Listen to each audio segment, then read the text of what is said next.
Halo Green People, kalian tahu nggak sih, selama pandemi ini, limbah medis seperti masker dan APD mengalami peningkatan loh. Masalah tersebut juga disampaikan oleh Kementerian Lingkungan Hidup dan Kehutanan melalui data total limbah medis selama pandemi COVID-19. Kementerian Lingkungan Hidup dan Kehutanan mencatat bahwa hingga Juli 2021 limbah medis telah mencapai 18.460.000 ton. Dan ternyata DKI Jakarta menjadi provinsi penyumbang sampah medis terbanyak, yaitu sebesar 10.939.053 ton.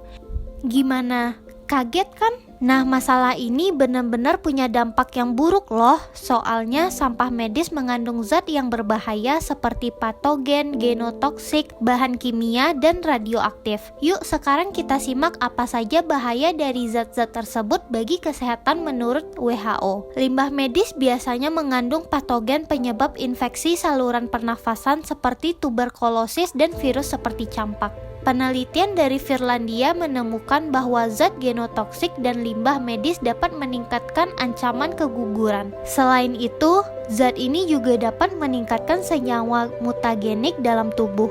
Senyawa ini dapat menyebabkan mutasi genetik pada DNA manusia yang dapat menyebabkan kanker pada sel-sel tubuh. Jika zat ini mempengaruhi sel germinal, sel yang menghasilkan sperma dan sel telur, dapat membahayakan keturunan kita loh. Limbah medis yang mengandung bahan kimia termasuk dalam kategori bahan berbahaya dan beracun atau dikenal dengan sebutan B3, yang mana dapat menyebabkan keracunan dan meningkatkan resiko penyakit pernafasan atau kulit. Paparan zat radioaktif dapat menyebabkan sakit kepala, pusing, mual, dan muntah. Zat radioaktif juga bisa menyebabkan kulit terbakar atau sindrom radiasi akut, serta dapat mengakibatkan efek kesehatan jangka panjang seperti kanker. Bahkan paparan zat radioaktif juga bisa menyebabkan kematian loh, Green People. Lalu, gimana ya dampak limbah medis terhadap lingkungan kita?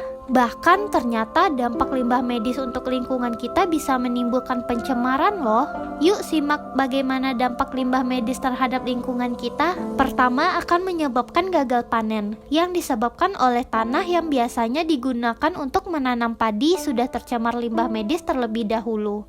Lalu yang kedua, dapat merusak ekosistem laut karena sampah limbah medis akan mengalami penyusutan menjadi mikroplastik, zat plastik yang berukuran sangat kecil.